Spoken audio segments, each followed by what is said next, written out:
الجمادات والإنس والجان، وجعل تعاقب الليالي والأيام واختلاف الشهور والأعوام عبرة لمن لم يكن على قلبه ران. نحمده تعالى ونشكره ونستغفره من كل ذنب ونتوب إليه، ونشهد أن لا إله إلا الله وحده لا شريك له، ونشهد أن محمدا عبده ورسوله أفضل ولد آدم وأتقاهم لله، صلوات ربي وسلامه ورحمته وبركاته عليه وعلى آله وأصحابه ومن اتبع نهجه إلى يوم الدين. أما بعد، واتقوا الله أيها المسلمون وانتهزوا الفرص الموسمية الربانية الموعودة عليكم لتتقربوا إلى الله زلفى. هذه الحلقة الثالثة من حديثنا عن أحكام ذي الحجة، وبالله التوفيق.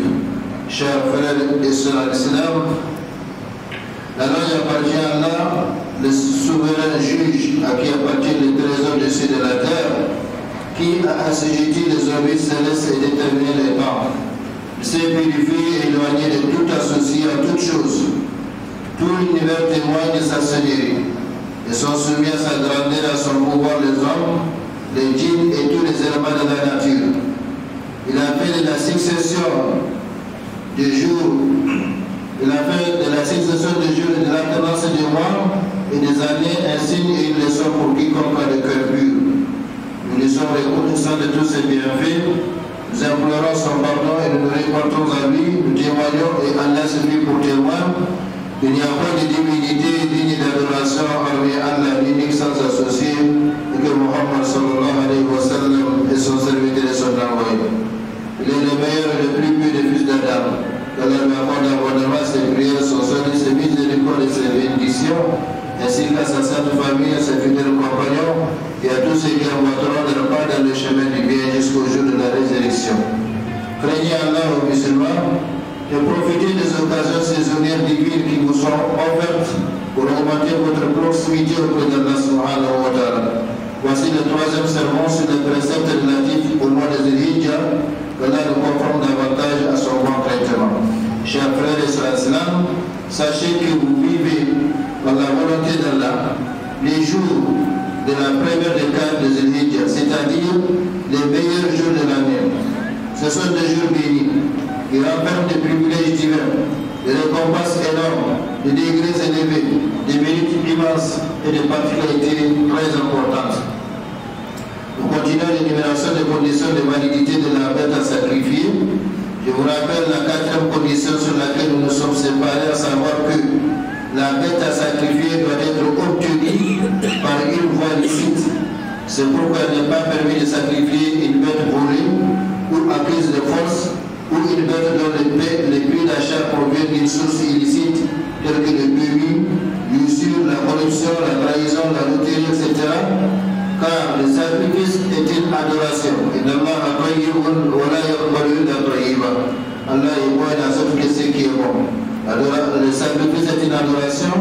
Celle-ci n'est acceptée que si elle est bonne.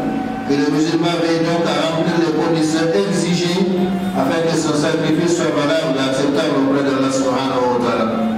Sachez, chers frères et sœurs islam, au moment de l'achat de la bête, le musulman a le choix entre deux propositions. La première, préciser que la bête est destinée à être immolée comme sacrifice de tabaski. Dans ce cas, il pourra tuer la bête sans une nouvelle orientation. Deuxième proposition, acheter la bête sans formuler l'intention. Dans ce cas, il la tue le jour de la fête en formulant l'intention du sacrifice.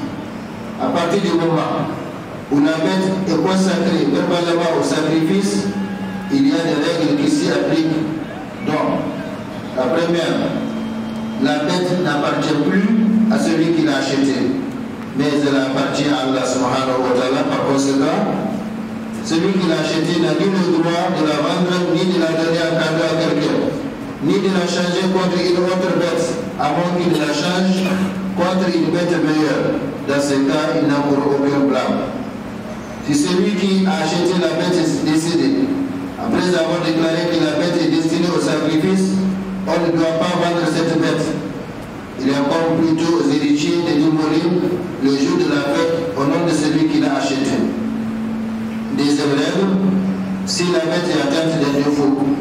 S'il ne s'agit pas de l'un des défauts énumérés si haut à la troisième condition, la bête reste alors utilisable. Exemple, le fait que ses poils tombent.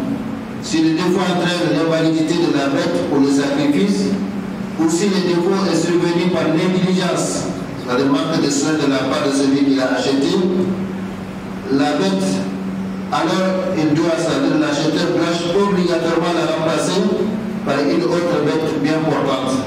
Cependant, l'anomalie n'est pas posée, si l'anomalie n'est pas posée par manque de soin ou un acte posé par l'acheteur, la bête restera valable pour le sacrifice. Exemple, une diarrhée qui attaque l'animal et la rend un peu maigre. Cette bête restera valable, sauf si l'acheteur s'est expressément engagé auparavant à ne sacrifier qu'une bête saine en disant par exemple je vais sacrifier un mouton sain et sauf de toute anomalie. Dans ce cas précis, il doit obligatoirement la remplacer par une autre bête qui ne souffre d'aucun défaut et la première devient sa propre propriété. Troisième règle, si la bête est perdue ou volée sans négligence de la part de l'acheteur, ce dernier n'a encore aucun péché ou blâme, car cette bête est considérée comme un dépôt chez lui. Il la sacrifiera quand il la retrouvera, même après la fin du sacrifice. Il la prépare, il la cuit et la distribue comme si elle était égorgée le jour de la fête. Quatrième règle, il n'est pas permis de vendre quoi que ce soit de la bête sacrifiée, ni la viande, ni la graisse, ni la peau, car elle est considérée comme prélevée pour Allah subhanahu wa ta'ala. Il n'est pas permis de revendre une partie à son profit. Cependant, Ibn Munzir a rapporté qu'Ahmad et Ishaq ont dit il est permis de vendre la peau de la bête sacrifiée et de faire au moins avec sa valeur. Ibn Rajab a dit de son côté si la peau est utilisée pour les pains utiles de la maison, cela est permis. Il est ainsi permis d'utiliser la peau pour ce qui est utile de la maison en la transformant en prie-dieu ou tapis ou par terre. Cinquième règle, il n'est pas permis de payer le boucher pour celui qui a dépouillé la bête sacrifiée avec une partie de la viande, car cela constitue une compensation tenant lieu de vente. Ali ibn Abi Talib a dit Amarani Rasulullah sallallahu alayhi wa sallam an aquma ala budna wa an atasaddaqa bilahmiha wa jududiha wa lillatiha wa la utiya al-jazzar minha قال نحن نعطيه من دوننا وفي رواية ولا يعطى في جزالتها منها شيئا. Messager d'Allah sallallahu alayhi wa sallam a recommandé Ali d'égorger un chameau et de donner à l'homme la viande et la peau et de ne pas payer le boucher avec une partie de la viande en précisant c'est-à-dire le boucher, nous le payerons de notre côté. Et dans une autre version, qu'on ne donne rien de la viande au boucher pour son travail rapporté par Bukhari et Muslim.